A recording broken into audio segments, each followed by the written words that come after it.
اللہ تبارک و تعالیٰ کے پاک پیغمبر علیہ السلام نے فرمایا التاجر الصدوق الامین،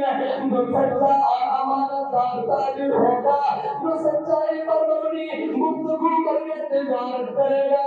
امانت داری کے ساتھ تجارت کرے گا، اور قیامت کا دن ہوگا اللہ کے پاک پیغمبر نے بشارت سنا دی، فرمایا سچائی اور دیانتداری کے ساتھ تجارت کرنے والے تاجر سن لے کر قیامت کا دن محشر کا میدان ہوگا۔ اللہ کے نبی صلی اللہ علیہ وسلم فرماتے رحمان النبیین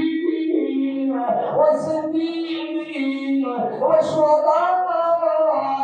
والصالحین، یہ بندہ